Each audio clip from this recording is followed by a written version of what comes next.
tuned into the truth frequency. We are TFR. TFR.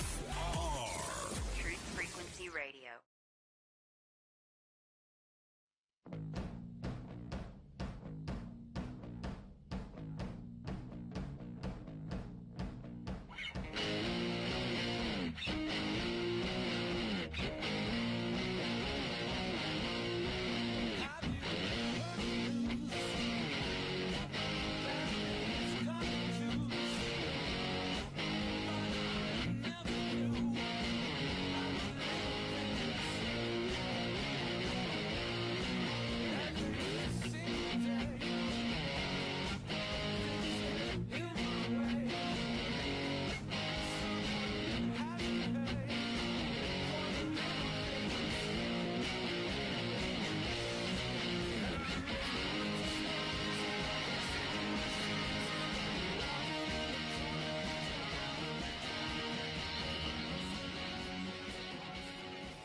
Broadcasting straight to you from a spaceship currently disrupting navigation on Flight 19 over the coast of Florida. Yeah, they're not going to make it home anytime soon. Hello, everyone, and welcome to Strange World, where the truth is often stranger than fiction. I'm your host, Mark Sargent, the creator of Flat Earth Clues, which propose that all of us are living inside a Truman Show enclosed structure, thousands of miles wide. Check it out at enclosedworld.com or just Google Flat Earth Clues. You can't miss it. Really, you can't. My good friend and personal wingman for the show, once again, is Jonathan from Jersey. How's it going, man? Pretty good, man. Long time no speak. Yeah, feels like we just did this, 24, 36 hours ago? For me, it was, yeah. Yeah. Before we bring in our special guest, and I'm assuming he's here, isn't he? Say something, Rob. That would be me. Okay. Yes. Yeah. Before I bring him in, I'd like to read, because, I get a lot of emails and phone calls, and every once in a while someone will write something that I just look at it as going, wow, that's exactly the message I want to hear. So I got a message from a woman this morning. I would like to read it real quick in the email before I bring on Rob. Hello, Mark Sargent. Thank you for the prepper document. Just to let you know, it took me only a few days of listening to your clues in July and August before this dramatic shift took place inside me. I had these moments of catching my breath at the magnitude of the globe-Earth deception. Where is the end of this massive deception? It just goes on and on. I saw a few years ago that the moon landing was a hoax, 9/11, false flags, etc. I can't get away from this. I listen for hours per day, and every day look for some of the latest news on the flat Earth. I don't mean that I am in all ways enlightened, but it felt like a huge, brilliant light had been turned on. I am astounded that I have never thought about this before. I am a woman who watched the moon landing on television. I have a master's degree with focus on research and scientific methods, but my background was totally focused on healthcare. I have always had a great curiosity and maybe a little bit of intuition that things did not seem right. I find that my psychological and emotional being is somewhat changed. I feel calmer and feel increased gratitude. I feel increased joy. I am left to wonder about the psychological damage done by holding the wrong ideas instituted by the destructive action of deliberate being lied to by those who have the power of life and death over the residents of the earth. I feel as if I am recovering from this lying violence of the world oligarchy.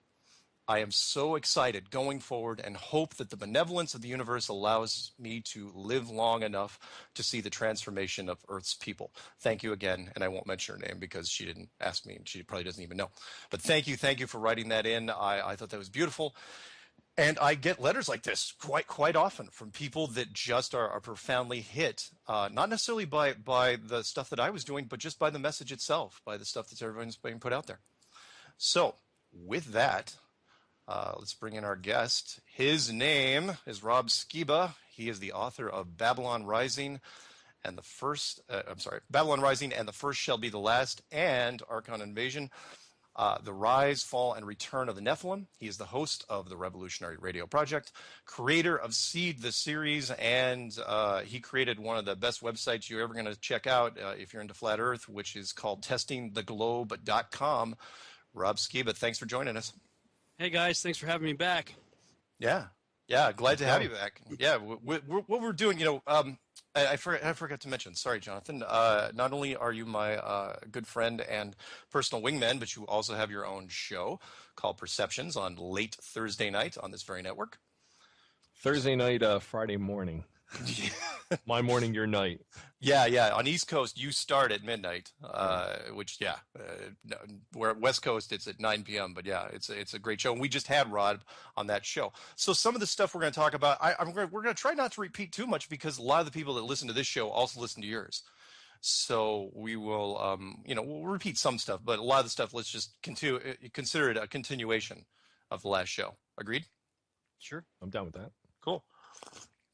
So, Rob, got a question for you, because in fact, I probably should pull up testingtheglobe.com, and I probably will eventually. I'll wait probably to the first break, though, because, as you know, Windows 10 and Skype has a known issue, and if it dies, I'll be dropped off, and then Jonathan and you will just have to talk. Okay. But did you get, by chance, there's a couple things I want to ask you topic-wise. Did you get a chance when things were being passed around the internet to look at Wernher von Braun's headstone over the last month? Yes. Yeah. Where where it had, Wernher von Braun, for people that have missed history, he predates NASA. Not only, he was one of the founding members and instrumental in creating NASA, but he worked for the Nazi war machine back in World War II. And his headstone is remarkably small. There's not much to it. It's not like a picture of him holding a rocket looking at the sky or anything like that. In fact, there's very little cement. It's just a really humble headstone. But on it is a single Bible verse, Psalm 19:1, which I thought was very interesting because the Psalm 19:1 is, depending on what Bible you look, I'm going to use the King James, says, "The heavens declare the glory of God, and the firmament showeth his handiwork."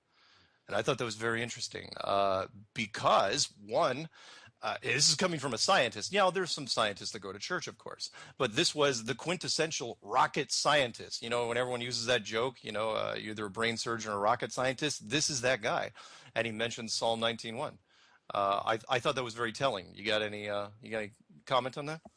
Yeah, I have heard different stories about him later in life, kind of changing his ways and, supposedly giving his life to God and spilling the beans on some things. And he had that interview with, I forget her name, something Ross or something like that. I can't remember her name. But anyway, she was like a personal secretary to him or something. And supposedly he laid out the whole plan that the global elite are trying to do. First it's going to be the Russians, then it's going to be terrorism, then it's going to be, asteroids, then it's going to be the aliens. I forget the source and the exact quote, but the strategy that Wernher von Braun taught me was that first the Russians are going to be considered to be the enemy. In fact, when I met him in '74, they were the enemy, the identified enemy. We were told that they had killer satellites. We were told that they were coming to get us and control us, the dirty commies, that whole story. First, the Russians were the enemy against whom we're going to build space-based weapons. Then terrorists would be identified, and that was soon to follow. We heard a lot about terrorism. Then we were going to identify third world country crazies. We now call them nations of concern. But he said that would be the third enemy against whom we would be needing to build space-based weapons. And the next enemy was asteroids. Now at this point, he kind of chuckled the first time he said it. Asteroids, against asteroids we're going to build space-based weapons. So it was funny then. And the funniest one of all was against what he called aliens, extraterrestrials. That would be the final card. And over and over and over during the 4 years that I knew him and was giving his speeches for him, he would bring up that last card. And remember, Carol, the last card is the alien card. We're going to have to build space-based weapons against aliens. And all of it, he said, is a lie. What I found, kind of as a side note of interest in this regard, we talked about on the show we did with John the other day, Yeah. That show on Netflix, Ascension. And in the beginning, the first episode, there's this young kid who's like a reporter, journalist type of kid, and he goes to this sort of nursing home place and finds this aged Project Paperclip former Nazi, NASA scientist. Mm-hmm. And the guy's got like dementia in bed, and he's kind of babbling to himself or whatever. And he makes a statement about the vaulted dome. I think it was either vaulted dome or Interesting. the heavenly shield. I forget how he was loosely quoting scripture in sort of this babble speech that he was kind of rambling, but he makes a statement which sets, if you know the show, sets the stage for there's nowhere to go. We can't go up. We can't go out. And the very end of that first season, basically, the people on the ship were a grand experiment, and this girl starts to manifest some sort of supernatural powers. And through these supernatural powers, one of the astronauts on this alleged spaceship is basically supernaturally transported like through a wormhole, warp, or whatever, and ends up, it looks like, on Mars. Yeah. But from the beginning of the show to the end of it, this whole idea of this vaulted dome over us is prohibitive. We can't get out of here that way. Yeah. So the next logical way then must be through a portal or some sort of interdimensional pathway. Yeah. So real interesting. I don't know what to make of the Werner von Braun stuff, at least in his later years, but during his NASA years, I mean, right here we're right in the middle of the space race, allegedly, with Russia, and he goes down to Antarctica with a bunch of other Nazi. No, I get them mixed up now. Nazis and NASA, because they're pretty much synonymous. Good one, yeah. These somebody said NASA stands for Nazi American Space Apes. It's appropriate, but I mean, he's down there in Antarctica looking for moon rocks. Now, I'm saying, no, wait a minute. We haven't, at least at that point, we hadn't even been to the moon. So it's not like you could pick up a rock and turn it over and it says made on the moon. So how are you going to know the rock that you're holding? You have no litmus test to prove that the rock that you have is a moon rock, and yet they're down there collecting moon rocks before we ever allegedly went there. Yeah. I had heard rumors as well that even before I was delving into this, that the rocks that would be a great place to grab rocks, because it was such a unique continent. If you were going to fake moon rocks, you want to go somewhere where nobody's been to actually get rocks. And that was the place. It's like, just dig up on the ice. They're going to be unique compared to just about anything where we are. It's not like you can grab them, from the Phoenix Desert or somewhere in New Mexico, wherever they're filming the Mars rover stuff. Yeah. So, Dr. Carolyn Rosin. That's it. That's the one. Carolyn Rosin. Yeah. That talked about her interview or whatever. She had final words with von Braun before he died. Nice. I still, people can take that verse on his headstone different ways. And for me, I'm going to go with the silver lining, and that is that he knew, of course, which he would have, he would have known the entire time what exactly the world looked like. And that he was like just kind of throwing this out there. It kind of at that, from the grave, obvious play on words, but it's true. It's like, oh yeah, by the way, I'm going to, my last words, my last thing on my headstone, I'd probably put in a sealed envelope is about the firmament. Why would you talk about that? It for me, it's like, it's a little bit of a giveaway. I would hope that he, his conscience was getting to him towards the end. But I got to mention the Ascension thing that you brought up. Ascension, because I was thinking about it, I was going, wow, what a cruel thing to do to those astronauts. For those of you who have not watched Ascension, the short series from the Sci-Fi Network, it's a really, really interesting little mini series. But how long was that mission? Like 50 years, 100 years? It was 50 years. 50. I think it's meant to be 100 years. I think the third generation was supposedly going to be there, so it was like this grand generational experiment. Yeah. So the whole premise, and I'll give spoilers away because you still should watch it even if you know what's going on. And that is, if they create a giant rocket ship and they want to see what it was going to be this massive mission, 100 years to whatever the nearest star was. And what they did was the rocket didn't go anywhere. They just put it in this giant hangar and simulated the stars with these massive planetariums all around it, so that if you were on the bridge of the spaceship, you didn't know if you were in real space or not. And I thought, wow, that's awful. But at the same time, if you're gonna, and the whole purpose was they wanted to test people in long-term space situations, to where there was multi-generations of people living in space. And if you're going to do that, you really can't tell them, because if you do, it takes, like the guy said at the end of the first season, it takes away it. Once they figure it out, the whole thing falls apart, because psychologically, then they don't care anymore. It's like, well, we're in a studio anyway, so who cares? We're just going to be living in this place for 50 years. Putting them out in space, it's a whole different aspect. I think it was episode 2 or 3 where this lower level mechanic guy or whatever causes some trouble, and they have a fight, and basically to end the fight, the guy who was fighting with him sends him through the airlock, and he thinks he's being sucked out in space and he's dead. And so they show him getting sucked out. He's like, oh, and all of a sudden the scene goes from like stars to like rafters, and then he lands on like this inflatable bag, and these dudes pick him up and take him away, and that's what I like jumped out of my chair watching. Yeah, same here. Like, holy crap! Yeah. Yeah. As soon as I saw him land on that giant black airbag, I was going, oh.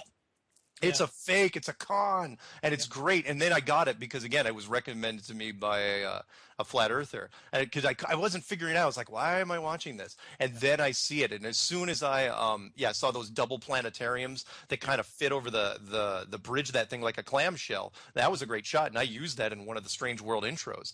And not a lot of people got it. They didn't understand, and it's like, no, it's from Ascension. Watch it if you get a chance. It's totally worth it. I feel like such an odd man out because now I have to watch this. Even with the spoiler alerts, we're putting out spoilers here. It's still a cool show, very thought provoking. By the way, I always ask for spoilers, especially if it's an intelligent thing I'm looking for, like you guys are discussing. I don't want to listen to the fluff, because a lot of times I'll watch things and fast forward.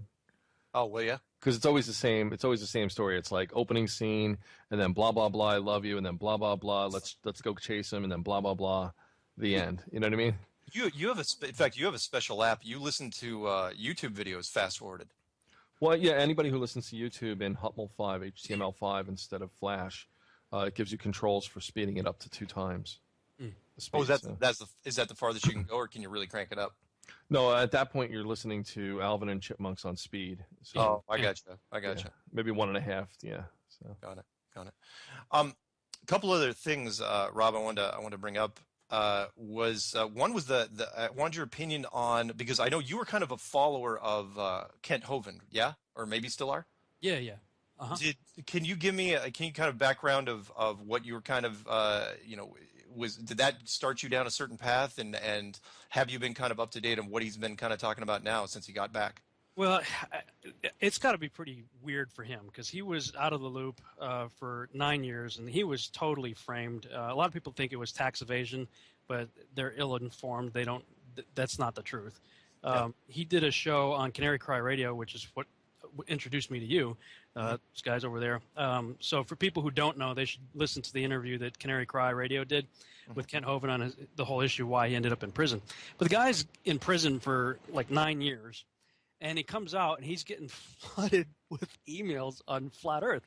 And all I had when I first saw that this was happening to him, all I could think of was a scene in Return of the Jedi where Han Solo has just come out of carbonite, and he's put in the prison with Chewie, and Chewie's talking to him. He goes, "Luke's a Jedi Knight." He goes, "Oh, I'm out of it for a little while. Everybody has delusions of grandeur, That's what he's got to be thinking. Wait, I'm out of it for a little while. What the heck's happened? Everybody's talking about flat Earth. I was kind of cracking up about that, but. He came through my little Baptist church in Chicopee, Massachusetts, probably 25 years ago, you actually saw him? Oh yeah, I met him a long time ago. Okay. And he does a whole series on creationism versus evolution. It's outstanding. Yeah. And he had like this shows you how far back it goes. He had a 12-part VHS set. Yeah. That I got, and I had dubbed the VHS to audio cassette so I could listen to it in my car back in the cassette days. And So he was real big on all that stuff. He taught me a lot of things regarding taking the Bible literally and things like that, which is what got me in trouble with this flat Earth thing. Because as soon as I started to apply all those concepts that I was raised with regarding the Bible, I cannot get around the fact that it describes a snow globe. And so when he came out of prison and people started sending him stuff on it, I was like, because he's real big on saying you should take the Bible literally. Yeah. And even more specifically, the King James, which, the King James only group out there, you're hosed. If you're going to continue to say this is the authority of truth and you can take it absolutely literally, well, especially in the King James, you're in the snow globe, dude. I mean, because you can't take it literally and come up with a spinning heliocentric globe. There's no way you can. So, he's a very dogmatic, very stubborn, and I would say I probably am too. Once I'm locked into something that I believe to be true, you're going to be hard pressed to convert me to something different from what I believe.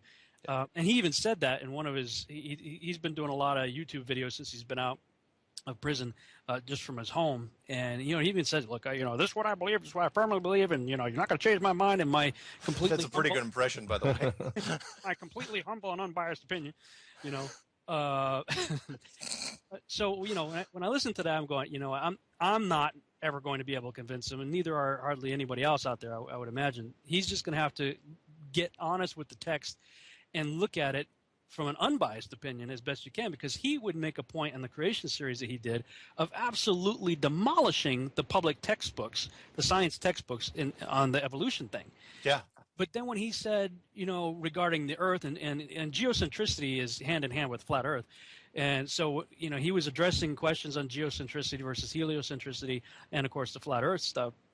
And he's like, we've all seen in the textbooks. I'm like, wait, the same textbooks? He's saying we've all seen the pictures in the textbook. I'm like, you mean the same ones that you spent your entire career debunking? Yep. So you got to give the guy time, and if he's willing to look into it, I think he'll be a powerful force in this. Yeah. Yeah, I actually, what you just said there, give him time. I actually put that in one of his videos in the comment section on YouTube, because with the one where he was asked when he came out, and I actually thought about that thing too, the Han Solo remark, because when he comes out, he's sitting there, and I felt bad, because what did you expect him to say? Right. Honestly, he just got out, right. And he's being asked this, and I'm sure his initial response is, wait, flat Earth. Can I ask you a question? Who? John. Rob. Oh, Rob. yeah. Rob. This is John speaking. I know that. It's just who you're. How many people are on this call? You bring up a good point. You just had me wondering. Now, we're just three Americans that are talking about this, and I guess I have two questions. One, are people like us in America pushing the flat Earth theory more than other parts of the world? And two, you bring up the Bible. How do Muslims and other people believe, or do you know? But yeah, there's something funny about that, because some of you guys and some of your listeners may have seen a YouTube video out there with a Muslim cleric saying that the Quran says that we're in a snow globe. Basically, I mean, he doesn't use those words, but he describes the Earth effectively as a snow globe. That the Quran teaches that, and so. In fact, I've had some people on my YouTube, as well as the comment section on my Testing the Globe, saying, this is all from Islam, and why are you siding with Islam? I'm like, wait a minute. The Bible predates Islam by several hundred years. So this didn't come from Islam. Now, Islam, as far as the Quran goes, they call it, their word for our Bible is the book.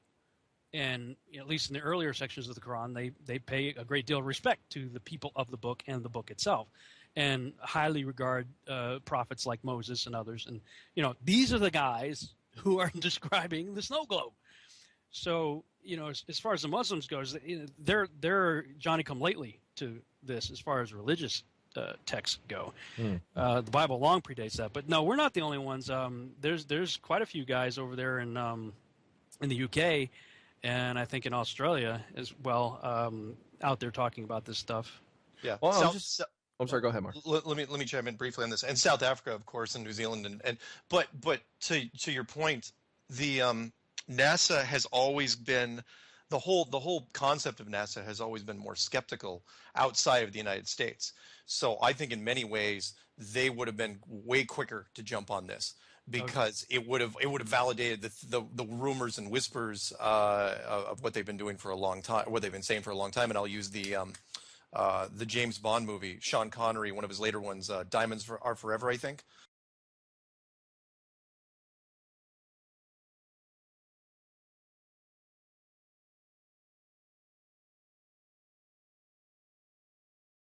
Yeah.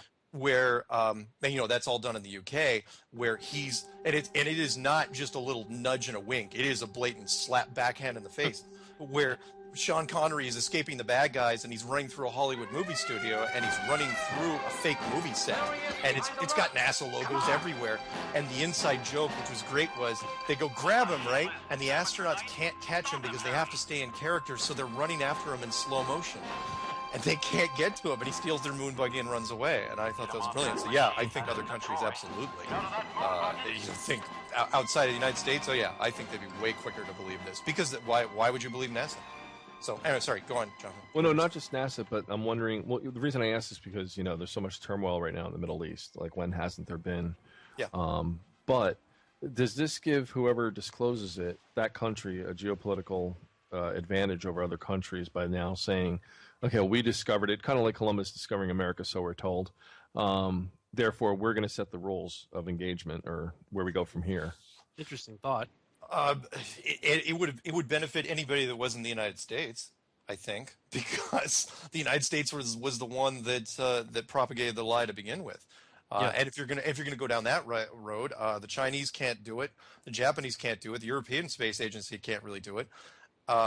It'd have to be, if it was going to be any one country, it'd have to be outside of the main NATO powers. Maybe Well, I'm just thinking, what body do we know of that already uses the flat Earth as their logo that would disclose it?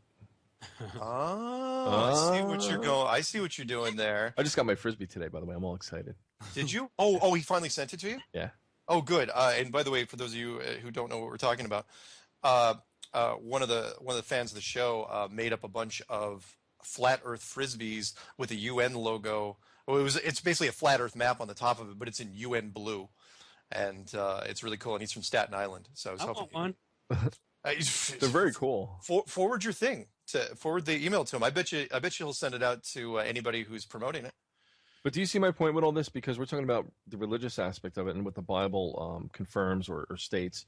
And now, like Rob just said about Islam or Muslims' belief with the snow globe. But now it's like, wait a minute, they were always talking about the beast, the coming of the beast and the Antichrist and the world powers and all that. And I'm thinking, well, if they now say that the world is flat, I don't know. Yeah. Well, no, I think you got something there. As a matter of fact, I didn't even think about that much when I was doing the clue. Oh, we gotta go. We'll be right back. Waiting. Oh, well, I don't know. Guess not.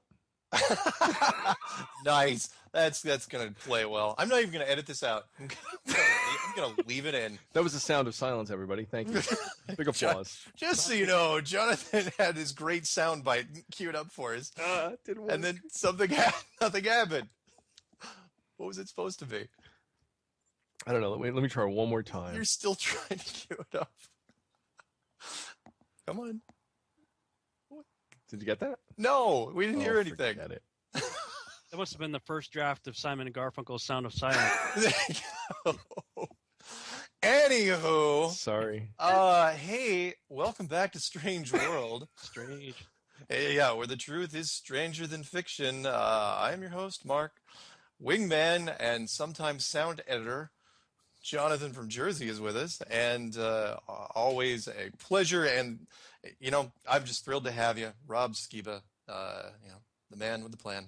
How are you? I'm good, thanks, Mark. Oh wait! I got it.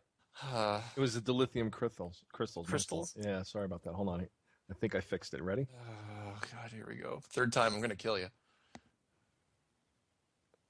No, it's not. Are you messing with us? Is it that didn't what work? No, you don't get 3 more tries. That's it. It did not work. Did not work. Oh man. Don't you, wait. When you do these sound effects, aren't you supposed to hear them on your side? No, I hear him. It's a soundboard. So looking at all different levels. You're hearing it. Yeah, and then I can lower my levels and try to adjust it. So when I do the voice thing, I'll show it to you guys. I'll send you guys the software. It's a lot of fun.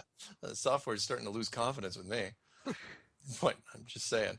Okay. So anyway, so where we left off was Jonathan was leading us down the path that if you were going to pick one group that was going to announce this, and where I got cut off because I forgot where we were in terms of time, was that in one of the clues when I was kind of hinting on how this thing could get revealed, I mentioned that the UN did it. And I wasn't really thinking of them at the time. I was just like, well, yeah, wouldn't that be a good thing? Because if you're going to do something internationally, you'd announce it at the UN. And what you're saying is that they may be the default people to, if anything's going to be revealed, that they would be the group. Because who else would you pick? Well, at this point, because, everybody would be like, well, why does NASA get to make the rules again? Why does there have to be another Cold War situation? Yeah. So now if it's a world body, they're going to present it like, all right, listen, the next frontier is space. And we can't have the problems we've had here on Earth, having our separate differences. So therefore, we made this, world body, space, organization.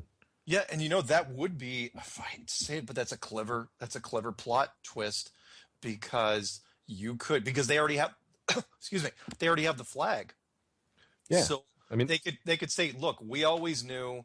We were trying to, for your own good type of thing. We were always trying to protect you. We were always on your side. Because, yeah, if any one nation tried to come out and do it, there would be a bias from, this huge bias from all over the place. Now, here's the excuse. Here's the narrative, too. I mean, if you look at the events the last 30 years, the current events, including this Pope who's pretty liberal and yet progressive at the same time, they're going to roll it out and say, look, we had to consider everybody in the world. And that includes religion. That includes the economy. We didn't want anything to collapse.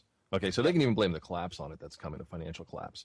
Yeah. And when they present it that way, they can then connect the dots for everybody to mentally draw a picture and say, oh, yeah, if you had revealed this in the 70s, we might have all freaked out. Or any other time would have been premature, and that they possibly took other avenues. I mean, I'm writing a cover story for the New World Order, so that makes me the shill, right? But I'm saying, no, we're talking about 7 billion people in the world, and sometimes I think when we talk in the first person, to say, I believe this, we kind of are a little insensitive to other people's beliefs. What I'm saying? I'm not defending or condoning those that, Yeah. Do you get what I'm saying? I mean, this is a world issue now, and to now say that it's flat on top of it all. Yeah. Yeah, and I've had many people ask me, and I've been I haven't been shy in telling them, it's like, look, if you wanted to, and I'm going to play the devil's advocate here, not the devil himself, but if you want to create a new world order, and we'll turn it back to Rob here in a second. If you want to create a new world order, you'd want to wait until something like social media was in place, not just the internet and not just high speed internet, but social media, because it's instant and it's addictive and everybody's in it.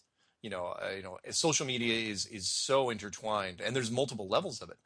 So because you want to control the message of what's going out there, not just control the message, but control it instantly. Go ahead. Yeah, no, and I want to say one more thing before Rob talks. Rob, when you bring this, I'm not here to challenge even the Bible too or Christian beliefs. I'm just saying that those of us that do believe, or if we, you believe the Bible, really you don't have to worry either way, because you're already doing what you believe. You know what I'm saying?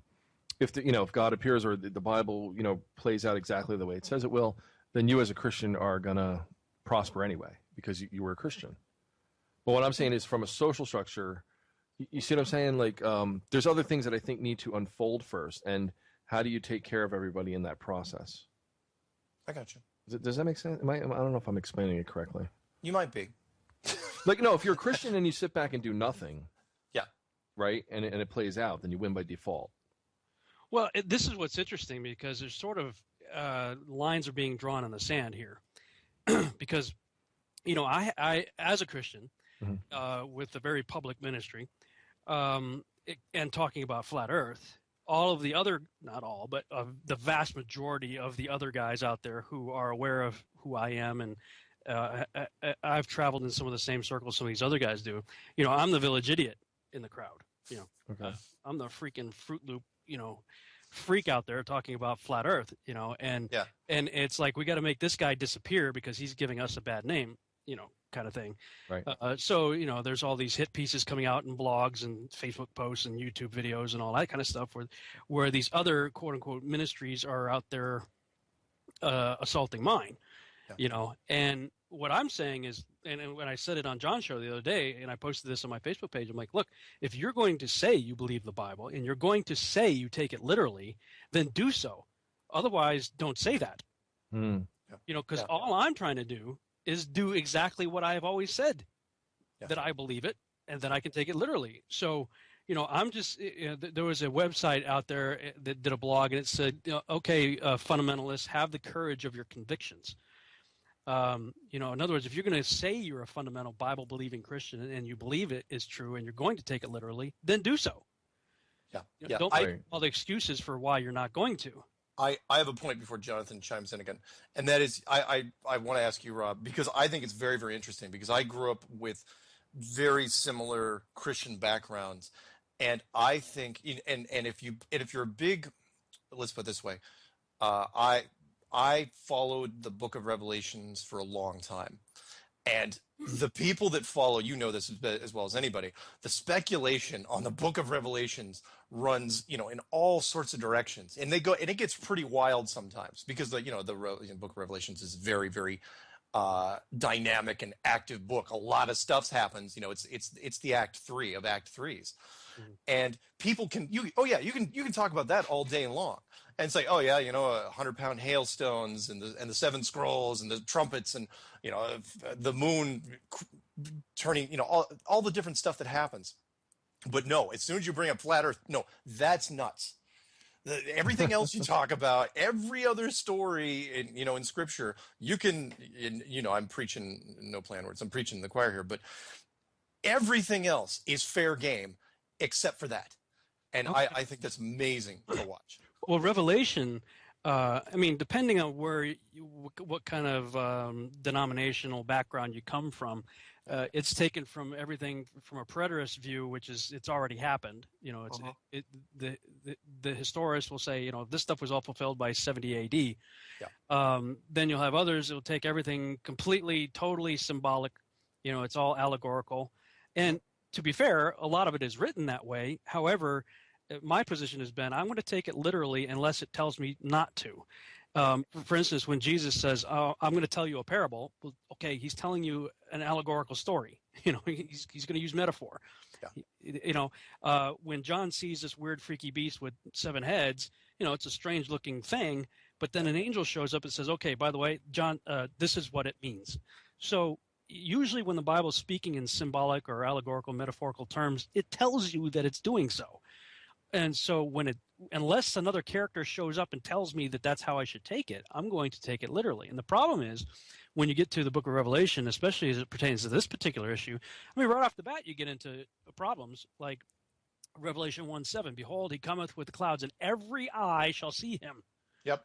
Okay, every eye. That's everybody who has eyeballs going to see him when he shows up. And I created a meme a while back on Facebook with the globe and Jesus appearing on the other side of the globe, and I put a circle over. Oh, that's pretty funny. I put a circle over the continent of Africa, which is the side facing, you.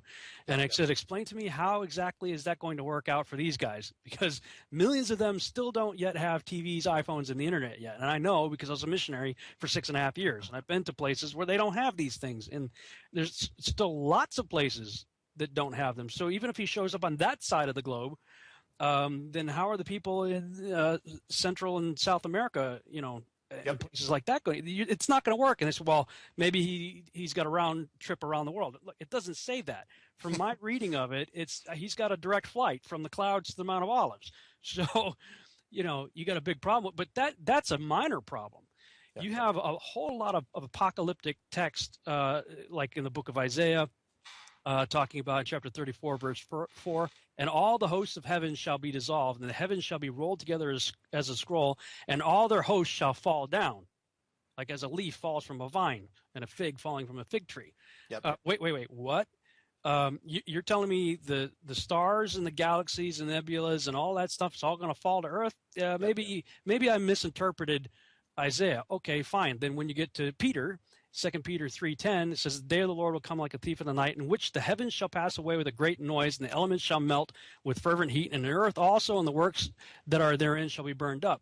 Revelation 6:4, and the heaven departed as a scroll when it is rolled together. And then the best one is you got Jesus in Matthew chapter 24, beginning in verse 24 through 31, talking about great signs in the heavens and stuff like that. Verse 29, immediately after the tribulation of those days shall the sun be darkened, and the moon shall not give her light, and the stars shall fall from heaven, and the powers of the heavens shall be shaken. Revelation 6:13, and the stars of heaven fell onto the earth. Okay, if the universe is as Carl Sagan and Neil deGrasse Tyson and all these guys, if that paradigm is true, we've got a big problem when Betelgeuse and Arcturus and Pollux and Andromeda are headed our way. Well, by your description right there, it sounds like somebody hit the glass ceiling and it all came crumbling down. Bingo. And this is the thing that, because this is a whole paradigm shift. I mean, once your eyes are open to this, you're going, well, yeah, but you play all the yeah, but games, and as you start looking through the yeah, but game and trying to figure out how is that going to work. Like, for instance, I read to the stars are all going to fall to the earth. I mean, you got Isaiah saying it, you got Peter saying it, you got John, you got Jesus Christ himself, Yeshua, the Son of God, saying it. Okay, so these are some pretty powerful witnesses if you believe the Bible is true. Yeah. And so, and when you got the Creator himself saying, yep, the stars are going to fall to earth, that's not going to, first of all, are you telling me, we got the NASA coming out with Earth 2.0, we found another Earth in the Goldilocks zone and blah, blah, blah. Yeah. So you're telling me all of these other potential Star Trek civilizations in the universe are all going to be burned up because of my sin? Okay. Really? You run into some really crazy problems when you start going down that path. And even worse, when you think about, cosmologically, these, if all those stars are up there are suns like our sun with planets going around them, then when they start coming towards us, that's a bad day for everybody. Yeah. And can I just say one thing? What I was trying to bring up, the reason I brought it up is because, I'm seeing, and as you all know, the infighting between the flat earth community, right, with just different factions. I'm just wondering how this now presents to anybody who's challenged by Christianity to then look into it and say, oh, well, this is a Christian thing now. It's not, you know what I mean, across the board. I don't consider it a Christian thing. I mean, yeah, you're right, because there's some people that put the flat earth into two camps. They either put it into... Yeah, I'm not saying it's that way. I'm just saying by what Rob's saying, or, you know what I mean? Well, it's not just a Christian thing, because, well, first of all, it would be more of a Hebrew thing. There you go. Because we're talking in the Old Testament, before Christianity, it's in your face, flat earth, enclosed, snow globe. Yeah. But it's not just the Hebrews. Because if you start looking into the ancient texts of the Babylonians, the Sumerians, the Egyptians, and even the Greeks, true. In the pre-Hellenistic kind of time frame, in the early Greek understanding, you still got the snow globe. Same thing in the Scandinavian, Norwegian, Asgard, Thor, all that stuff. I mean, it is a worldwide understanding in the ancient world. But again, do you think maybe they've picked this current pope because, like I said, he's made a lot of statements that even the Catholics are a little concerned or upset about, and saying, I don't know what to believe in this guy, that they have the right person now to present possibly the flat earth to the world, because I think he's accepted every religion as equal. Oh, well, he's doing some really interesting things, that's for sure. And do you want to expand on that? Well, Tom Horn, Chris Putnam, and others have done quite a bit of research, so they would be the go-to people on it. But there's a book, Petrus Romanus, talking about the final pope and the prophecy of the popes, and Malachi, Martin, all this stuff. He's doing some really interesting things to unite everybody. I mean, there's something like 40,000 Christian denominations. I mean, I grew up Baptist, but even in the Baptist, you've got multiple subsections of that. I mean, we were fundamental independent, and I would say legalistic King James only Baptist. You had the Southern Baptists. There are all these different factions just within Baptist. But then you got Methodist, Presbyterian, and this guy, and most of these so-called Protestant denominations were very anti-Catholic, at least when I was growing up. Yeah. But now, Mark and I are members of the Judean People's Front. No, it's the People's Front of Judea. Oh, I'm sorry. Okay. I thought you guys were Jesuits. Splitters. Nice. Hey, Rob, real quick, because I don't want to lose this while it's in my head. Because a lot of people don't know, and you probably know about more than me. The prophecy of the number of popes and the last pope. Yeah. Can you do you got a Reader's Digest version of that in your head? Not really. I mean, this was supposed to be the last one, right? Yeah. Yeah, if the research that Chris Putnam and Tom Horn did with Petrus Romanus is true and it bears out, and it seems like a fair amount of what they were saying and had even predicted to happen is. For me, it's off my radar. It's not your. I'm not. Yeah, I mean, popes do what popes do, and I've never been overly interested in what they do. So, Sure. It's not been anything that I've really been tracking with. Although I am taking notice of the fact that a lot of, even in the so-called Protestant denominations, are linking forces with him and saying, we are all one and blah, blah. No, Christian is a very loose term. In fact, I don't even really like to apply that term to myself anymore. And not because I have anything against Jesus Christ. I absolutely love him with all my heart. His name really is Yeshua. The name Jesus is barely even 400 years old. That's a whole other issue. But what I have noticed in my own research is that Christmas has nothing to do with his birth. In fact, yesterday was Happy Birthday, Jesus. Yesterday, September 11th, was the birth of Christ. And that's easily verifiable with software as well as Scripture.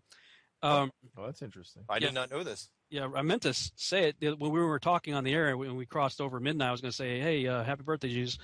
But yeah, I don't think anyone would have got it. But yeah, well, the cliff note on that is Revelation 12:1-5 gives a stellar alignment that herald his birth, and it's a woman clothed with the sun, 12 stars at her head, and the moon at her feet. The woman is Virgo, the sun's in her belly, the moon's at her feet, and the stars of Leo, and a couple of the planets are above her head.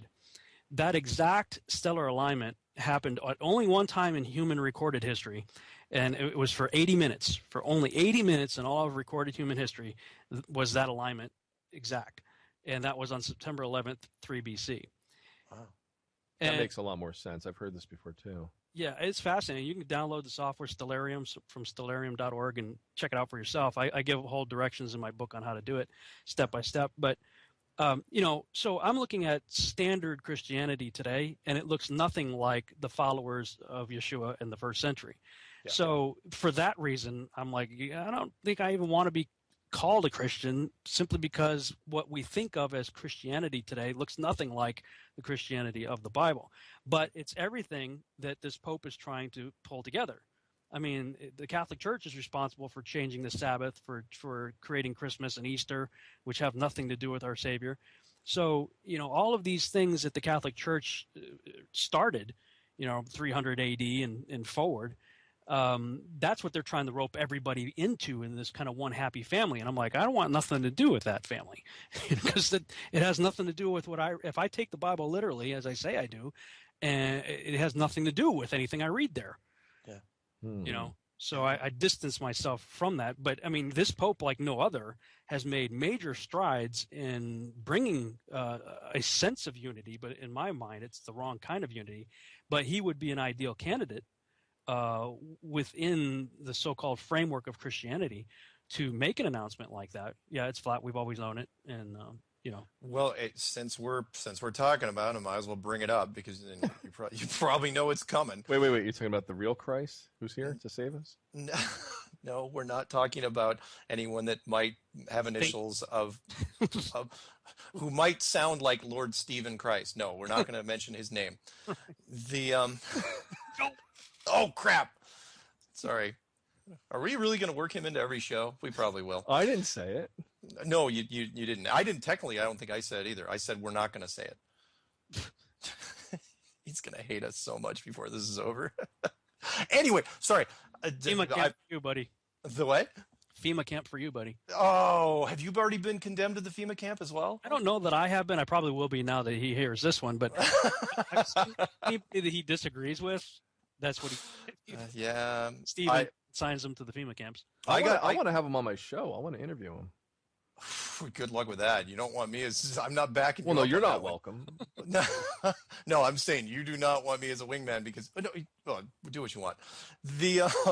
No, I was going to say that I finally got condemned just about a week ago when I tried to send him a nice email. I tried to say, hey, look, just so you know, we're not really picking on you, and I don't really hate the concave thing. At least it's not a globe.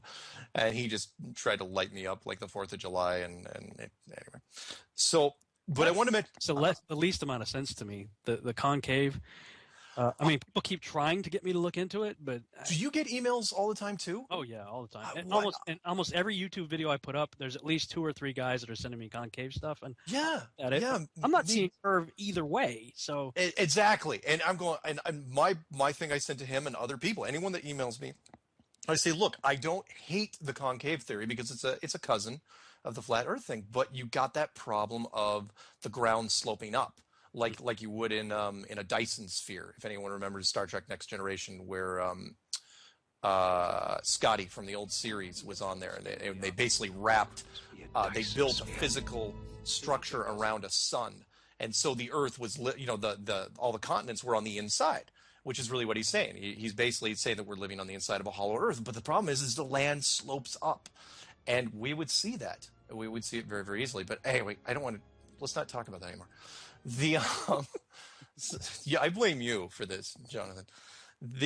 No, I wanted to mention the Pope thing, which was because you were saying that, yeah, if anyone's a likely candidate to do something strange, it'll be the Pope that we currently have. But I'm sure you get emails on this, and we've got a couple minutes till the break. Do you put any stock into the September 20th thing when he's coming to the United States and addressing Congress?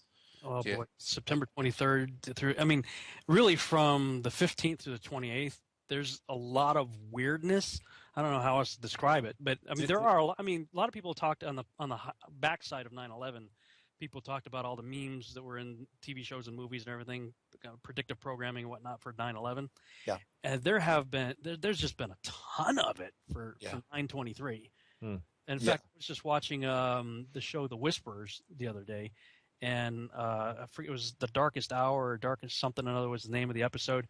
And there's a scene where this kid goes up into his dad's room and he's trying to get into his safe, and he's thinking about what could the combination be, and he looks behind him and there's 3 baseball jerseys up on the wall, and the last 2 were something like 5-4 and 2-3. It was 17-54-2-3, I think were the 3 T-shirts. Yeah, and that's what he used for the combination. But 17 in Gematria, you kind of boil it down to the lowest number. So 1 + 7 is 8, which is a new beginning. 5 + 4 is 9, and then you got the 2-3. So it's almost like it's a meme, like a new beginning on 9-2-3. Yeah. I mean? Yeah. We may actually cover this a little bit after the break because I keep getting emails now. It used to be every couple weeks, and then it was every week, and now it's every day. I get emails literally every day. People saying, what do you think? What do you think? What do you think's coming? It's like, man. If the psychics don't know and the prophets don't know and nobody knows, then I don't know how much I can help you, but I can do is guess, and yeah, it could be another one of those December 21st, 2012 deals. It's exactly. And let me do this. I'll kind of work into the break on this one, which is my big thing is I got burned so, I was let down so much. It was like a movie I was waiting to see and nothing happened on that whole December 21st, 2012 thing. I mean, I was into the Planet X stuff and the movie, and I was all psyched up for it, and nothing came, and I was like, oh, really? And then here we are 3 years later, and we're talking about something completely different. But anyway, when we come back from the break, we're going to be talking, this is going to be part 3, with Rob Skiba, and of course my wingman and sometimes sound editor, Jonathan.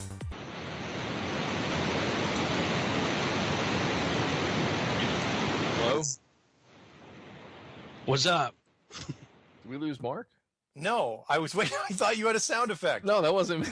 Oh, killing me. Seriously, that wasn't me. Sometimes the show goes so well, and this is not one of those times. Sounded like a tidal wave coming. I did. I thought that was you. What was that? Rob? You're messing with us. I swear that was your tidal wave. I swear it wasn't me, honestly. That was bizarre. That was weird. Hope Chris is listening. I don't know what you're doing, Chris. Anyway, welcome back to Strange World. Part 3. I'm your host, Mark Sargent, creator of Flat Earth Clues. With me, my soon-to-be ex-co-host, Jonathan from Jersey. I don't know. You couldn't pay me to get rid of him. I mean that literally. Really? He's my friend, and I have a special bond with him. Oh, thanks. Yeah, and our special guest, speaking of special, is Rob Skiba. How are you, Rob? Good. Special could be one of those words that you take and okay. Am I on the short bus kind of special? Or Oh.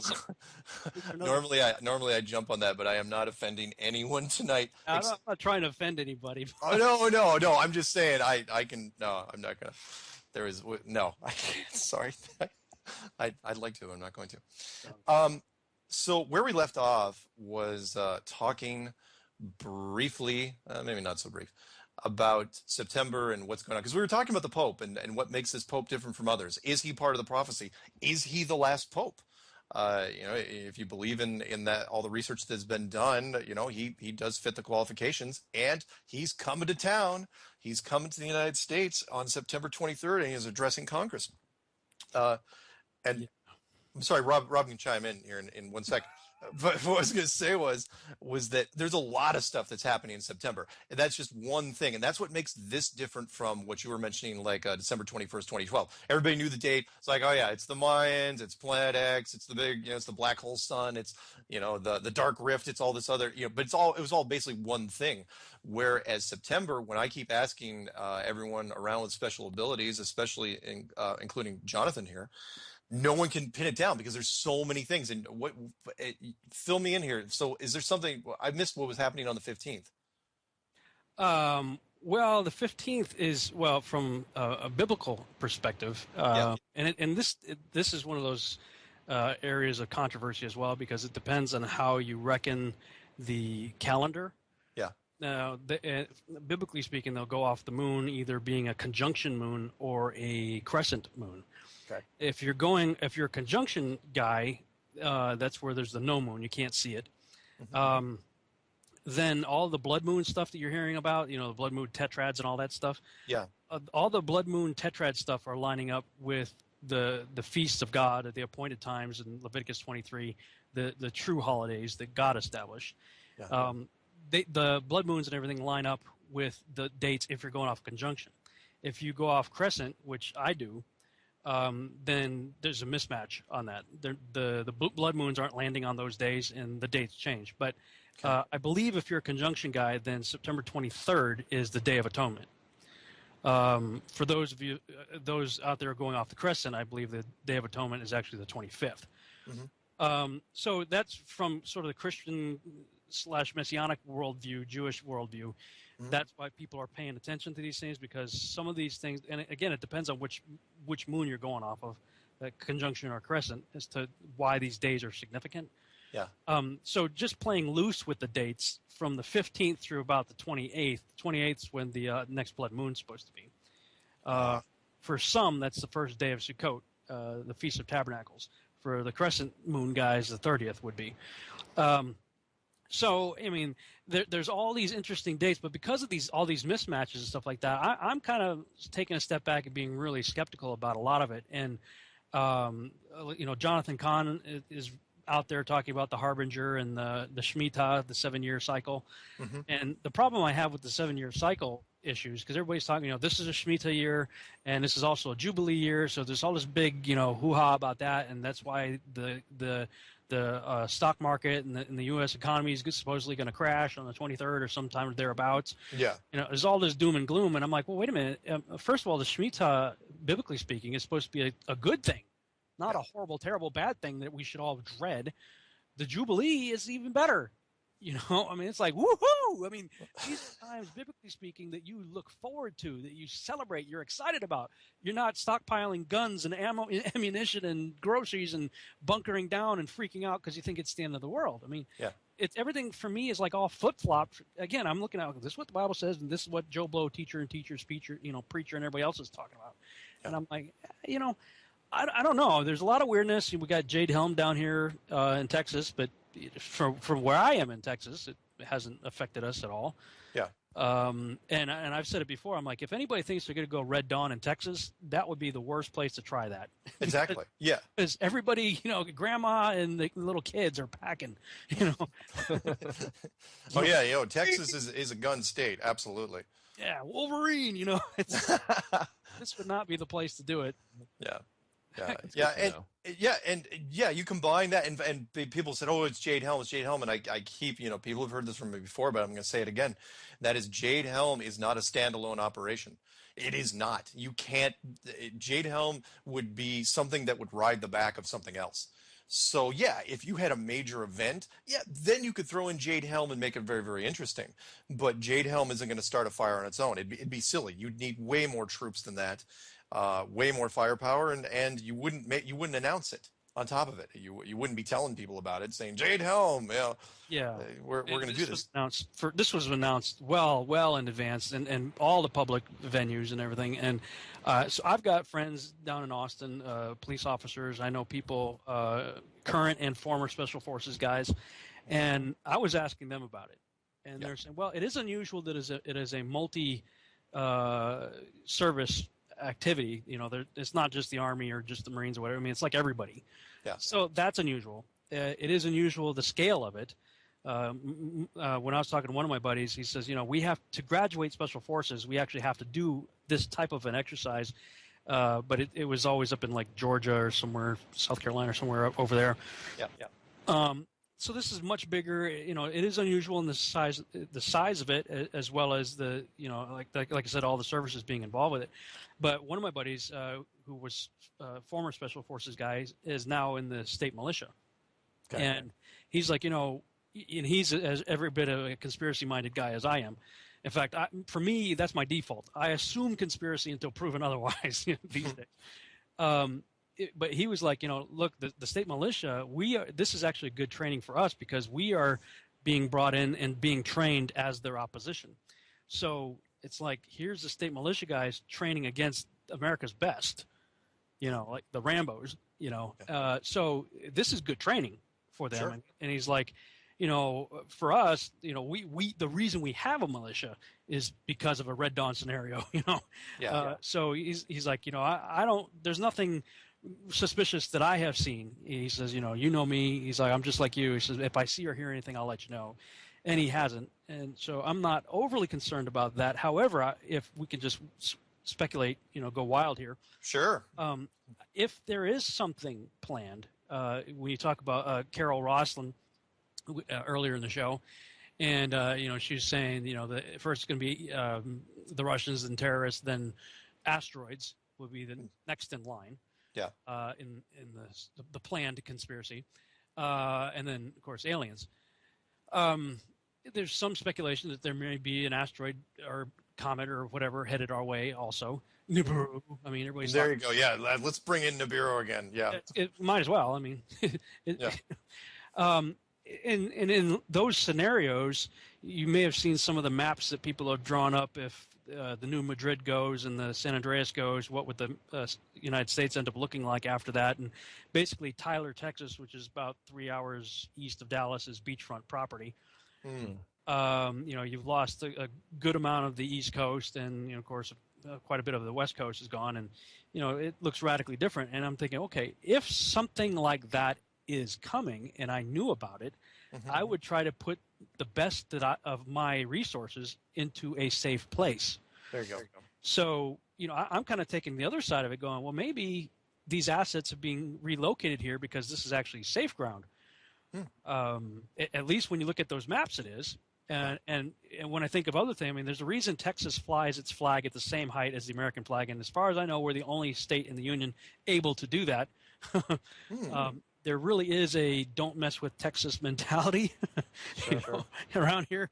And I've often wondered if, a Red Dawn or a Civil War or whatever happened, that we wouldn't just throw up a big border all the way around the place and say, you guys do whatever you want.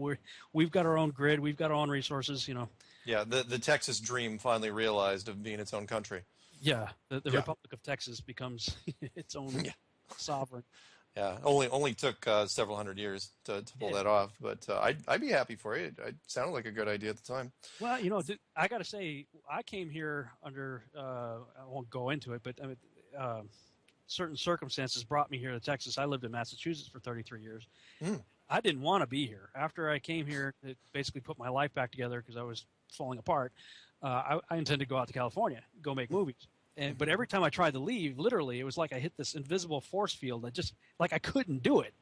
Yeah. And I realized when I realized that, I'm just going to say, I believe God was keeping me here. I was like, okay, well, I'm stuck here. Yeah. But I kept meeting people with odd jobs when I first started trying to get work. I met so many people who were brought here from all over the country. One guy I was building bookshelves with on a freelance job, building a library. He says, I had a 6-figure job, doing good. He was up in like Washington State or somewhere up there, and he just felt like he had to shut everything down and move his whole family to Texas. He's like, I have no idea what I'm doing here. All I know is that I couldn't escape that reality, that's what I was feeling led to do. And I met a lot of people like that. So, I'm not overly concerned about Texas. United States, I am concerned about. Sure. One way or another, we are headed down some scary paths. Agreed. So, all that to say, I'm not, I've got my ears and eyes open, paying attention regarding September 15th through the 28th. It's an interesting window of time with a lot of memes and things appearing to converge on that, specifically 9/23. Yeah. What the Pope's going to be doing here, what he's going to announce, I'm always suspicious about. I mean, especially when they build a telescope and the lens or whatever it's called a Lucifer telescope. I mean, really, Yeah, not much imagination there. Yeah. And when people are telling me, the Pope's gonna be in town, I was going, yeah, I get it. But unless other people show up, unless it starts, a lot more converging happens, I'm not gonna really pay much attention. They said, well, Putin's gonna be here too.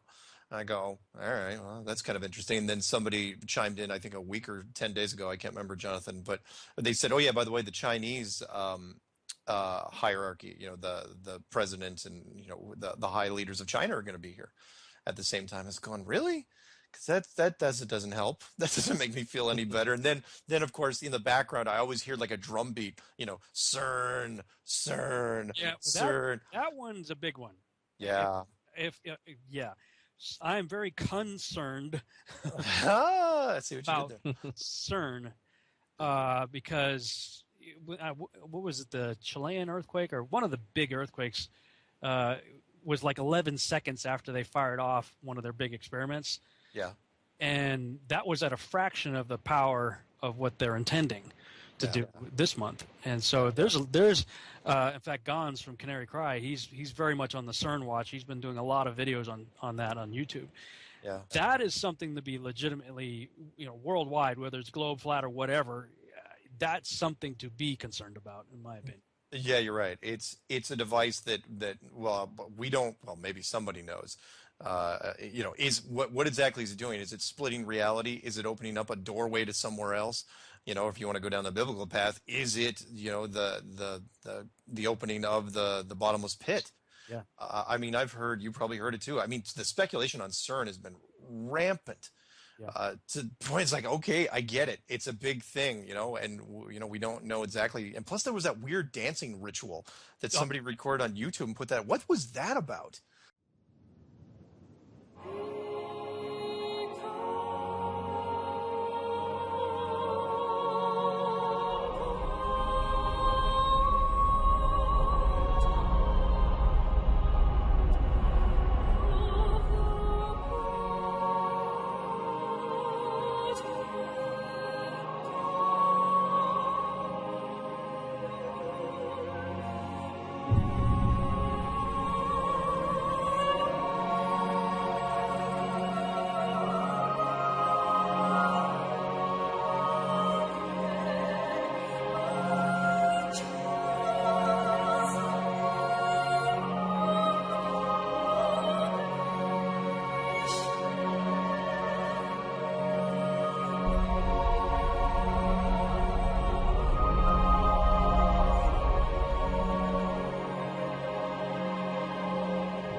Yeah, well, they have outside their front entrance there, they have the dancing statue of Shiva, who is the god of destruction in Hindu mythology. So in what looks like, it's dancing inside a portal. So I mean, just do a Google Shiva plus CERN, and great. see it. So you got this dancing god of destruction inside a portal. Yeah. When you listen to these guys, they don't sound like your typical scientific-minded researchers and scientists. These guys sound like zealous religious cultist freaks when you listen to some of these guys talk. And that's what's scary, because I mean, these guys are like a whole organization of Frankenstein, Dr. Frankenstein people, dabbling in things that they don't know, they don't understand, and from their worldview, I do not come from an evolutionary worldview. I don't believe in the Big Bang and all that. They do. Yeah. So when you hear these guys who do believe in the Big Bang, that everything got here as a result of a microscopic dot exploding, and they say, well, we're basically trying to recreate the Big Bang. I'm going, I'm raising my hand in the back of the room going, that doesn't sound like a good thing. If we got here because of a microscopic dot blowing up and you want to slam microscopic dots together to recreate a Big Bang, doesn't seem like that's going to work out too good for us. Yeah. It is one of the weirdest things that I have ever. So in summary, what's going to happen in the next starting 3 days from now and continue on to the rest of September? It sounds ominous. It kind of reminds me of an old Looney Tunes episode where Wile E. Coyote, and I'll have to dig up the episode because I just thought of it just now, where it was that final climactic thing where he's pushing all these things of dynamite and rockets, and he's getting everything into place, and nothing happens. Could it be that? Because it feels like we're stacking up a whole bunch of stuff on top of each other. It's like, let's put everything precarious we can on the ledge of the world and see what happens, and because what's the worst that could happen here, when you do all these things? Is it a big ritual coming up? I don't know. I'd like to hope that nothing's going to happen, but. Well, you do have that French foreign minister guy saying 500 days to climate chaos. Right. Hey, okay. Well, what was that, by the way? I keep hearing little subtle things. People bring that up in other shows, and I only catch bits and pieces of it. What was that? We have 500 days to avoid the climate chaos. Very important issue of climate change, climate chaos, and I said that we had 500 days to avoid the climate chaos, and I know that President Obama and John Kerry himself are committed on this subject, and I'm sure that with them, with a lot of other friends, we shall be able to reach a success in this very important matter. I'm not sure which YouTube video I did on it, but one of my Flat Earth series videos, I have it in there. Because that's one of the things that caught my attention was Flat Earth always seems to come up in context with climate change. Yeah. If you don't buy into climate change, you must be a flat earther. Yes. I'm like, there's plenty of other phrases and words you could use to call somebody an idiot. Yeah. So why does it always have to be that specific one for that very specific topic? Yeah. So that's what prompted me to want to look into that a bit. And I did a video on July 28th called Flat Earth ? What would be the motive for such a deception? Oh, I remember that one. Yeah, I believe it's in that one where I've got the clips, and it shows this French foreign minister guy standing next to John Kerry, and he's making this announcement about 500 days. We have 500 days till climate chaos. And you're like, he didn't say, climate change or, it's like very definitive. There's going to be chaos with the climate in 500 days. So obviously they know about something that is planned. I mean, it has to be planned for them to be definitive about it. Yeah.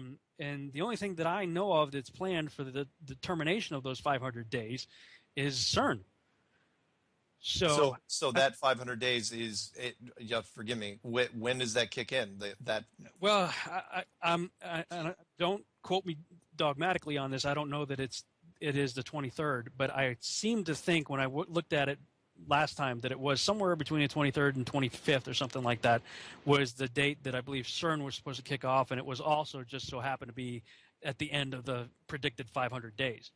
Wow. So, I mean, that is very concerning. Where you've got, this is, you got political leaders, and he's a French foreign minister. So I mean, isn't CERN on the border of France and was it Switzerland or some? Yeah. Someplace. Forgive me, I don't have the geography. In Jonathan, look that up. Geneva or someplace. Whatever. Jonathan, are you there? I'm here. Okay. Can you hear me? Yeah, I can. Yeah, does France border? I don't even know. Does France border Switzerland? I don't have to chime in all the time and ruin the show. No, you're not. You're not ruining the show ever. Are you kidding? No. Look up where CERN is, because if I look it up, my machine will crash. I just looked it up while we're talking. So yeah, it's somewhere on the border of France and Switzerland, I guess. Okay. I think it's the area of, if I'm not mistaken, I think it's in the area of Geneva.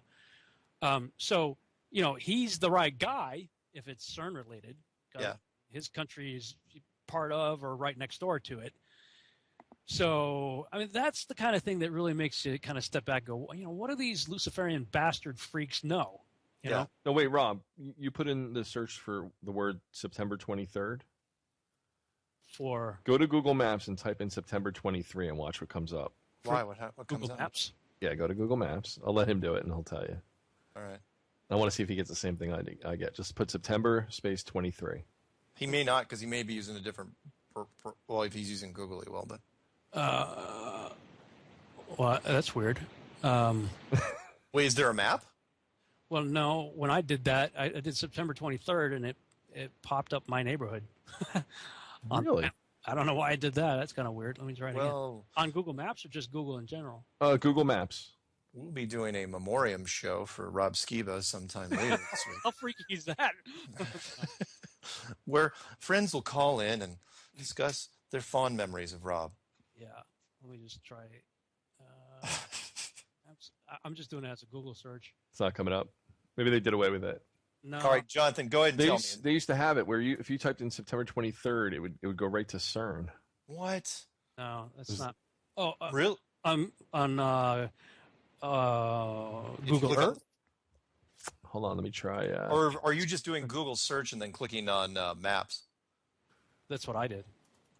No, it was actually, I tried it. Somebody had noted it, and I just went to Google Maps. It was about a week or two ago. Maybe they corrected it. But it was a weird anomaly where you type in September 23 and it would go to Google Maps.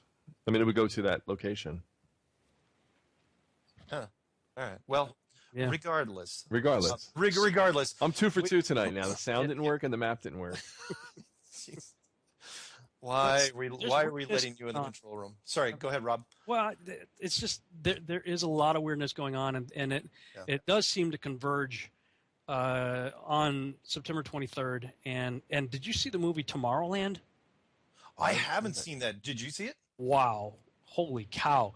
I mean, it's all over that movie. In fact, there's one scene where the main characters are talking, and they're saying something to the effect of, if you knew the exact date when, whatever is terrible, such and such a thing was going to happen, would you tell everybody about it? Something like that. And as they're saying that, right behind them, there's this sort of like digital screen with numbers on it, and 923 is there. While they're saying it. Yeah. And at the end of the movie, the climax of the movie, there's this kind of floating disc thing that has lines on it, the same type of lines that's on the UN flag, that grid with the 33 squares or openings. And so there's this disc with the 8-spoke wheel kind of deal on it, and they're on the main kind of climax battle of the film takes place around that thing, and they basically had to blow up a globe. The spherical thing that was nearby, they had to blow it up in order to get the victory in the film and everything. So it's like, what? If you look at that movie with a conspiratorial tinfoil hat, flat Earth mindset, it's the movie to check out. Oh, I'm definitely checking that. The only reason I didn't see it in the theater was the reviews on the movie itself weren't that great. The movie was okay. But yeah, I mean, it scored low mid 30s, something like that, and it was like, generally if it scores below 50, I won't see it unless I'm really, really into it. But I like the concept, so yeah, I'm definitely going to check it out now. Yeah, I look at movies differently nowadays. I mean, I will go to the movie just for the pure entertainment value of it. Yeah. But these days, I'm almost more interested in saying, what are they telegraphing now? Yeah. I'm sorry, go ahead. No, go ahead. No, you don't use Rotten Tomatoes, do you? Me? Yeah, for your critic? Yeah. Yeah, I do. Because they gave Mad Max a 97%, and they Oh, gave The God. Matrix 87%. Are you kidding me? I know. Here we go on the Mad Max No, thing. I'm done. That was the rant. I know. I agree. We'll make sure. Yes, Mad Max should have gotten 97%. Entertaining, yeah. Was it worth 97%? Probably not. No. Jonathan, really. See why I stay quiet? Yeah. If I let these voices out of my head, this is where it's safer to talk. I know. Believe me, In my if head. I would have seen 97 and went to the theater right away, I would have been disappointed too.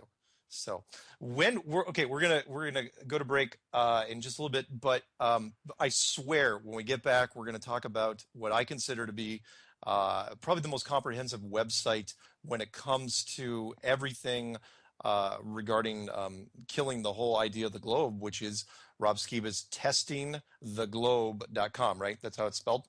Yes. Testingtheglobe.com. We'll have Rob break it down and let you know his inspiration about it and what he was hoping to do with it. And again, it's a massive site with a lot of content. I mean, my browser started slowing down when I was scrolling through it because of all the stuff involved. And I recommend anybody not only to check out all Rob's videos on YouTube, but definitely go to testingtheglobe.com. So we're going to be going to break here in just a few seconds. Jonathan, when we come back from the break, are you going to have any sound effects for us? No. You sure? I don't think so. I'll try. Whatever. Anyway, stay tuned. Welcome back to Strange World, where even our soundboard appears strange sometimes. I'm your host, Mark Sargent. With me, friend, at least for now, and co-host, Jonathan from Jersey, and special guest, Rob Skiba. And we are talking about his really, really good website, which is testingtheglobe.com. And I recommend to anybody who's into the flat earth thing. I know that testingtheglobe.com doesn't have flat earth in the title, which is why sometimes I think gets missed. But it is a massive compilation of data. A lot of it is looked at from the scriptural point of view, if I'm not mistaken. Right, Rob? Correct. Can you give me kind of what inspired you? Because when I first looked at testingtheglobe.com, it kind of felt like you were having that giant Jerry Maguire moment, where it's like, I have so much information to get out, and you just created this this massive database. Can you give me kind of a breakdown of what happened? The history of it, as others have probably heard me say, I heard you on Canary Cry. Mm-hmm. I think it was the Monday before April 15th, whatever day that was, and I immediately came home and watched all your videos, and then I sent out an email to you, Eric Dubay, and Matt Boylan, because I started realizing there's, you guys were sort of the big names out there. Mm-hmm. And you were the first to respond, so I had you on my show probably 2 days after I first heard you. Cool. On that show, if you remember, I was very much saying I still believe in basically the Neil Adams expanding globe Earth theory. Mm-hmm. But I was really intrigued with what you had to say and listened to you. And after doing that interview with you, I just started looking into this stuff because I realized it was not nearly as cut and dry. And I think it was you that said, okay, go ahead and try to prove this globe thing that you believe in, but do so without using NASA. Yeah. I didn't coin that, but yeah, go ahead. Well, but it was either you or somebody quoting you or somebody, whatever. Somebody made that challenge to me. Yeah. And, the natural knee-jerk response is, well, we've seen the pictures. Yep. And as soon as I really started hopping down that bunny trail, I kept finding, words like composite and finding anomalies and, Photoshop clone tools being used. And the worst one is the blue marble that was put out, I think it was 2012. It's the one that at least the older iPhones and iPads, when you bought an iPad, it was the default background image. Yeah. That's the blue marble, I think from 2012, if I remember right. That's the one that has a lot of clone tool being used where they're replicating clouds. And I mean, it's so easy once I show it to you to see that. Yeah. But what caught my attention about that particular one is up in the upper right-hand corner of that particular marble, there's a odd-looking cloud formation that looks like sort of a backward C with a long tail that kind of wraps around the top part of the globe there. And it caught my attention because I was like, where did I see that before? I mean, just that shape. I'm like, where did I see that before?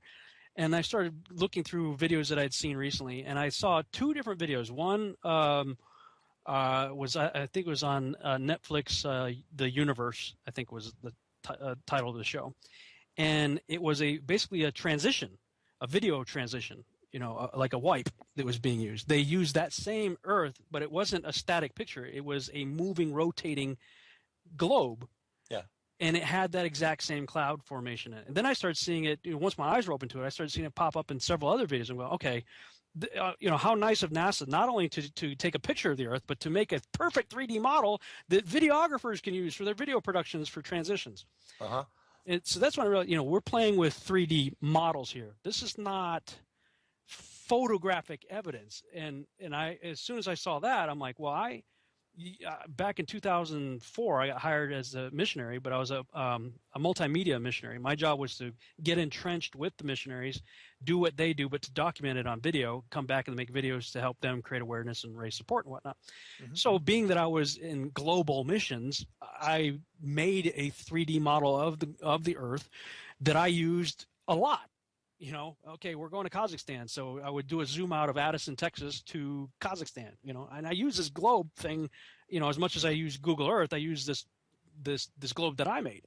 Mm-hmm. And when I was comparing the globe that I made, and when I say that, I say I made it loosely. There are models that you can, or instructions, tutorials that you can follow by downloading various maps from NASA and mapping them onto a ball that you create in 3D, and then put the clouds on, and make it daytime, nighttime, whatever. Yeah. So it's not like I'm creating it from scratch. I'm using available stuff. But when I did that, and I would compare the globe that I made in 2006. It looked a lot better, at least in my humble and unbiased opinion, as Kent Hovind would say, than the blue marbles that were being passed off as authentic pictures of the Earth. Yeah. And so I'm like, look, if I can do this with off-the-shelf software that costs less than $300, what can these guys do with practically unlimited budgets? Yep. And so the photographic evidence was falling apart for me. Then I was thinking about the famous Apollo 17 picture that we've all seen with the continent of Africa, sticking up in your face. And I had wallpaper in my bedroom that was the surface of the moon with the Earth in the background, and it was that full Earth, the full globe from Apollo 17 that we've all seen. Yep. But as soon as I started thinking about that, it's in my parents' house up in Massachusetts. I'm thinking, I wonder if that wallpaper is still available. So I started combing the internet for wallpaper sites, trying to find it. And I found basically the same wallpaper, except the Earth was different. I found some of the ones that had the same picture of the Apollo 17, but the Earth was in shadow. My Earth was fully illuminated. And then I found but the foreground was exactly the same. And then I saw an updated version of that where the foreground is exactly the same as the one that I had growing up in the 70s, that now had the blue marble from 2012 superimposed on that picture, with added stars and stuff. So I'm like, this is all artwork, and that at that point I'm freaking out. I'm going to space.com, I'm going to nasa.gov, and all this, by the way, is if you go to testingtheglobe.com, and in the top menu it says One Man's Quest for Truth, and you click on the opening statements. This is all in the opening statements. This little story I'm telling is depicted there with your videos and the Canary Cry, and then the interview I did with you. And in part 1, it's called "In Whom Do We Place Our Trust?" And that's where I've got the pictures of the wallpaper and everything. And when I go to space.com and nasa.gov and I look at alleged pictures of the Earth, the scale is completely crazy. Like in one of the pictures, the North American continent takes up half the globe. It's like huge. Yeah. The scale's all wrong. Other pictures, the color's all wrong. It's all crazy. And then I see the Galileo on the JPL website. I found an alleged video taken from the Galileo space probe about 7 million miles away on December 11th, 1990, showing the Earth in 25. It's a time lapse, 25 hours of rotation. Yep. But none of the clouds are changing, or at least not in the. When you look at the low res video, it doesn't look like there's any movement of the clouds at all. People have since sent me higher res versions of it, but the higher res versions that they send me look too good. In other words, they don't look like 1990s technology. They look like somebody remodeled that on a better model Yeah. But whatever the case may be, even if there is subtle movement in the clouds, in 25 hours there should be massive amounts of movement of cloud. I mean, I can it should be huge. Yeah, I could set my camera up for an hour and do a time lapse of an hour of cloud moving, and you're going to see a lot of things: clouds arriving, dissipating, moving all over the place, and that wasn't happening there. So now I'm intrigued because I had done an update on my first book, Babylon Rising, and the First Shall Be Last. It was about a 50-page update, and most of that was bashing on NASA and how it's a thoroughly occult organization, and all of their programs are named after pagan gods, and all that. So I had already had all that kind of framework in my mind as I'm now looking into what I thought was pretty solid evidence for the globe. And so that was the first thing. And then what should have been the first thing was I should have gone to the scriptures as somebody who trusts the scriptures as a source for truth. That should have been my first move. It was actually my second. After looking at this stuff, I looked through the scriptures, and like I said, when you look at it with an unbiased mindset, in other words, don't put your preconceived ideas onto the text. There's no way you're going to get a spinning heliocentric globe out of it. Yeah. So now I'm stuck, and I'm going, okay, I can't get out of this research now because I've opened up too many boxes that I've got to figure out the pieces, to this puzzle. And then everybody starts sending me all the usual arguments. And I put together part 2, easy globalist arguments to refute. And it's all the knee-jerk reactions are, if it's flat, how come ships don't go off the edge of the earth? Ha ha. What? Well, it's enclosed. Google the Antarctic coastline. You'll see why, the bird wall, right? Yeah, there you go. Nobody's falling off the edge. But the other one, I called it globalist argument number 1, was, well, everything else we see is up there are spherical. I'm like, so? That doesn't ipso facto mean we are. Yeah. I mean, that's like, I say in the argument, I'm like, that's like, growing up in Asia to Asian parents where everybody you know and have ever seen are Asian and automatically demanding that every human being on the planet has Asian features. There you go. But clearly there's a diversity of features in the human race, Yeah. So just because the sun, moon, and planets and everything else looks spherical, that doesn't mean that we are. Biblically speaking, all that's put up there for our benefit. Yep. We're the center stage main attraction. So just by that alone, we are different. Yeah. So and then I went to this whole list of the usual globalist arguments. How come you can circumnavigate? Well, circumnavigating a disk is exactly the same as circumnavigating a globe. You're just going in a circle with north as your, if you're going east, you have to keep north off to the left, Yeah. So that's, I went through all that, and I tried to, this was basically me thinking out loud. Because as I'm going through all this stuff, I wanted to document it so I didn't forget it. And so it started out as a really long blog, one huge blog. It was like 60 pages if you just printed that one blog out. Yeah. And then I was like, oh, shoot. Because I thought this was going to be kind of a quick deal for me. I'm going to debunk it, and I'm going to move on and whatever. And then it kept growing and growing and growing. I said, well, God, I just got to go out and make a website. And so when I started looking for all the domains and, coming up with ideas for domains, Testing the Globe was one I came up with that happened to be available. So I was like, perfect. So that's when I started dividing it all out into various chapters and stuff, and putting up all the. People keep sending me all these videos, like the Red Bull. Everybody sends you the Red Bull. That Red Bull video. Ugh. Yeah, go ahead. If you want to see how fisheye lenses work, get the Red Bull video.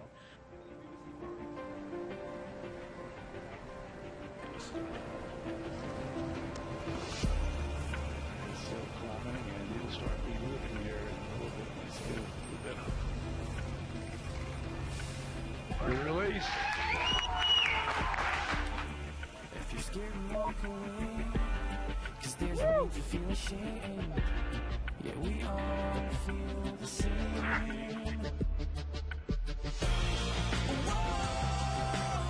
Where's your passion? Where's your fighting?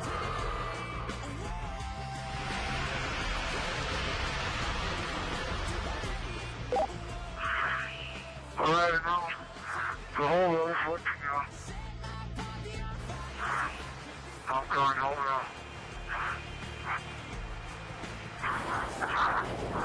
Chopper away.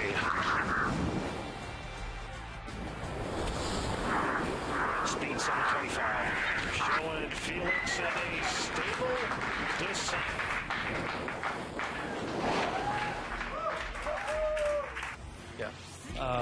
And then the Joshua, this is all of the same at the same time that I'm doing all this. You got the Joshua Nowicki picture shows up on mainstream news. I was a ABC News affiliate, Channel 57.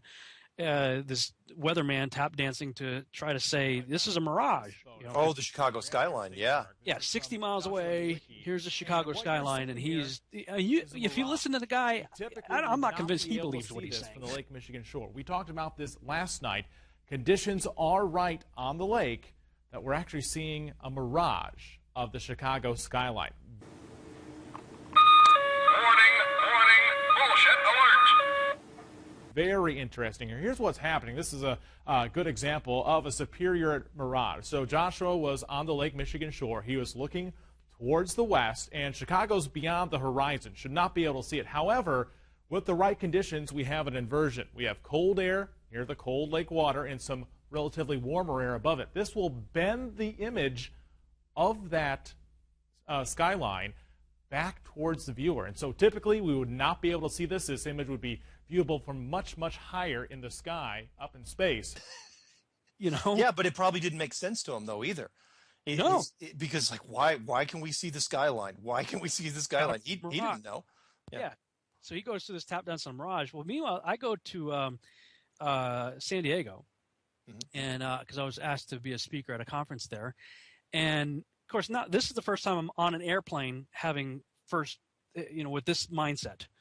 So, because I would have said the same as everybody, if you've ever flown in an airplane, you've seen the curvature of the Earth. I mean, everybody says that. I said it. I've been in the air more times than I can count. I was a pilot for 6 years in the Army myself. And of course, as a missionary and everything else, and all my public speaking, I'm always in the air. But this time I'm in the air with intent. I'm looking out the window, and I'm like, man, it looks flat to me. I'm taking pictures, and I get home, and I put the pictures in Photoshop, put a parallel bar over it. It's flat as a pancake. Yep. Other people are telling me, well, if you've ever stood on the beach and looked out at the ocean, you've seen the curve of the Earth. So I go to Malibu. I'm standing on the beach. I'm looking out, and my eyes are telling me it's curved because I've got the illusion of the land in my peripheral vision. Because your eye is a curved lens, and straight ahead, it looks flat, but in your peripheral vision, it has this illusion of dropping off. So you think that it is curved. So I did a panoramic view, in video and stills, bring it into Photoshop, put a parallel line over it, flat as a pancake. Yep. So I go up into the mountains, way up into the mountains of Malibu, looking out to probably 100 miles left to right of the ocean. And I take a picture of that. Bring it into Photoshop, put a parallel bar, flat as a pancake. Yeah.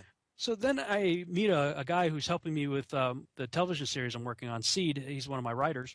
Mm-hmm. And we're kind of catching up on things and talking about the storyline. Well, he goes, so I've been watching you on Facebook and this whole flat Earth thing, and I got to tell you a story. I said, okay. He said, I grew up on Ventura Beach as a lifeguard there as a kid and growing up. And he said, on a clear day, you could look out and see the Anacapa Arch. And I said, well, what's that? He's one of those island arches. It's an island, but it has a hole that, you could go through with it, like a sailboat can go under it or something, Yeah. And the top of the arch is about 25 feet off the water, and the top of the island is about 40 feet above the water, so about another 20 feet above the bottom of the top of the arch. Mm-hmm. So he says, but that's like 20 miles away. So when you do the spherical geometry on that, at 20 miles away, the land that you're standing on and the surface of the water, presuming you're standing at the beach, would be 266 feet below your ability to see it. So the top of the arch would be about 220 feet below your ability to see it. So I said, okay, that's based on math that people have been showing me, globalists, not flat earthers. This is globalist math.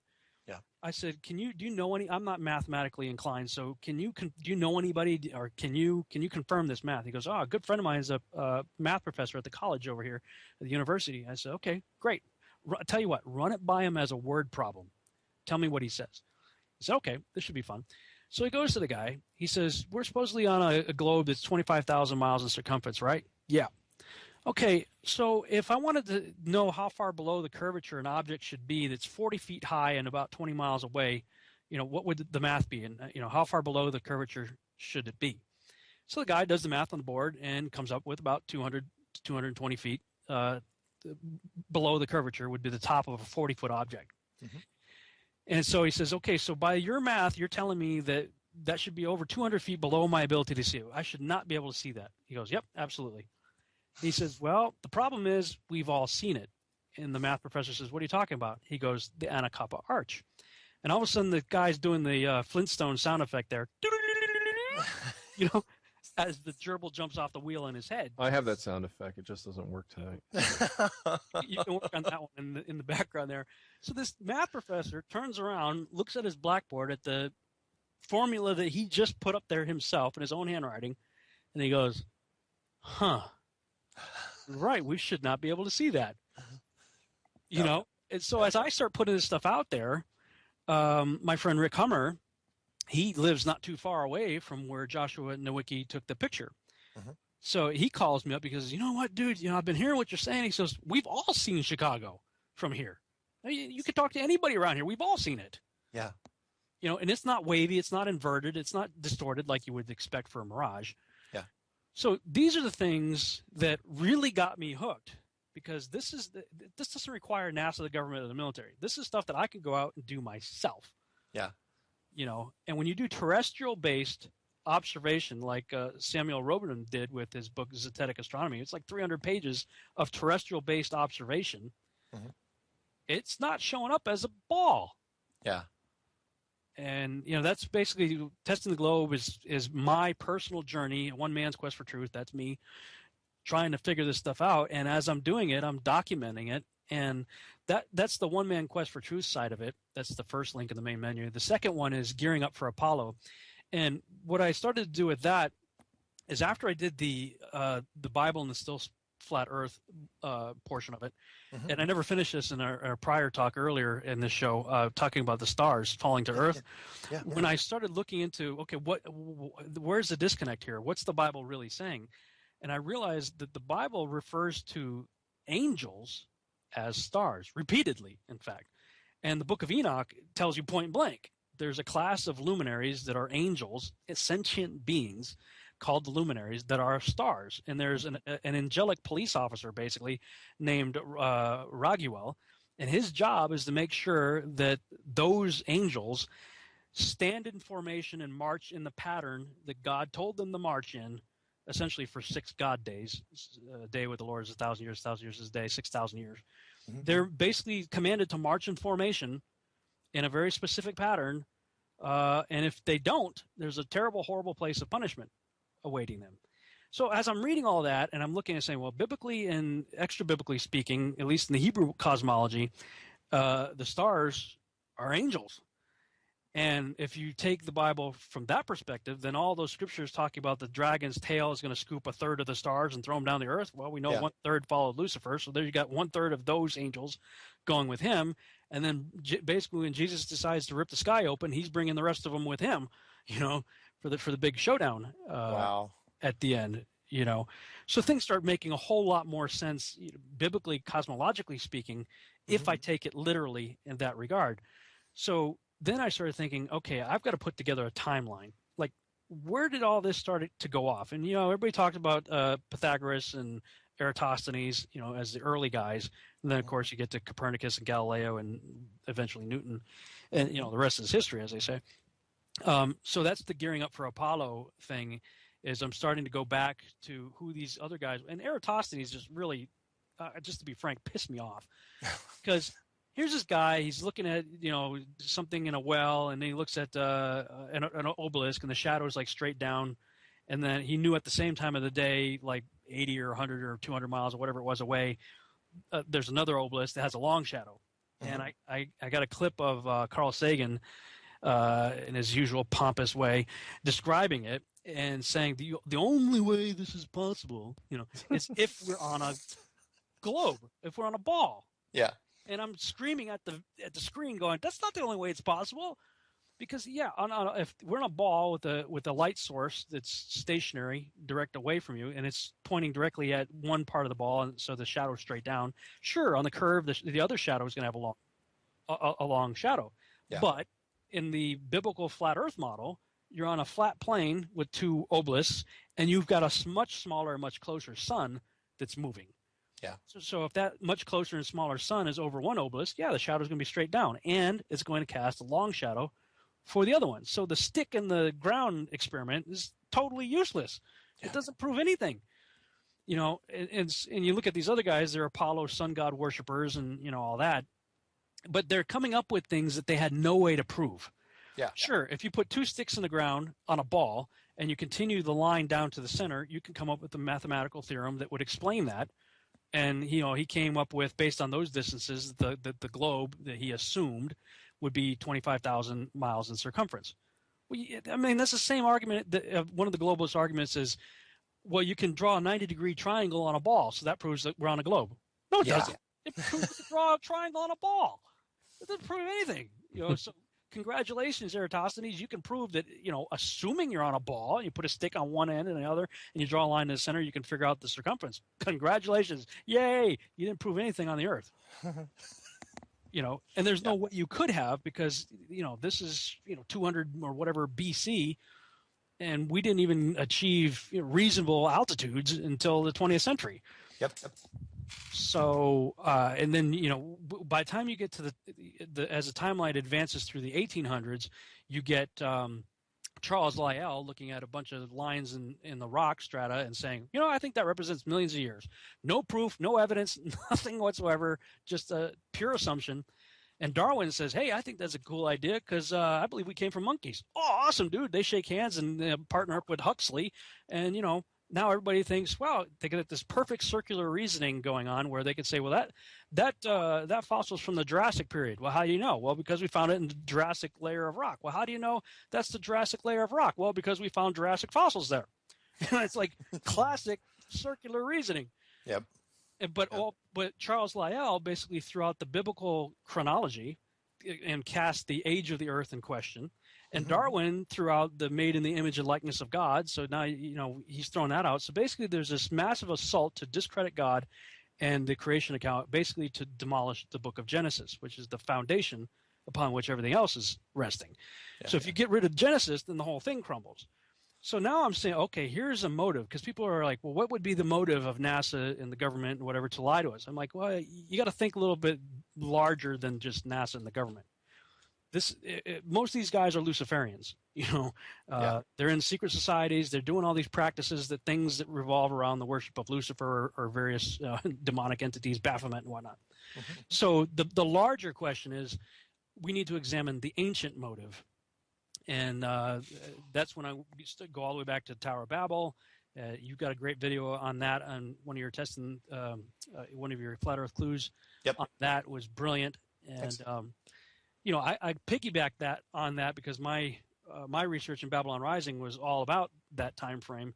Yeah. And so I worked my way forward. And when you get into the 20th century, man, things get really crazy, especially as soon as you get to Admiral Byrd. But prior to that, in 1908 AD, Shackleton goes down to try to get to Antarctica, and it's called the Nimrod Expedition. And the ship that they're on is the Nimrod. I had already established in my prior research that Nimrod was born 1908 years from the creation of Adam. Yeah. Using the biblical chronology and the genealogies given, I figured out the timeline that he was born in 1908 AM, or year since creation. Yep. So is it just a coincidence then that this guy goes down to Antarctica in 1908 on a ship called the Nimrod? And the only reason I found that out is because I was poking around on Google Earth around the coastline of Antarctica to confirm the bird wall. Yeah. Hey, Rob, I hate to do this to you, but we are running out of time. I got to have you back. Plug whatever you want. You got 20 seconds. Well, that's on the rest of the story, as Paul Harvey would say, is on Gearing Up for Apollo in that section of testingtheglobe.com. You can read more of it there. Fantastic. Thank you very much, Rob. We're going to definitely have you back on soon to finish stuff. Thanks, everybody. Good stuff, Rob. Here. We will see you guys next time. See you soon.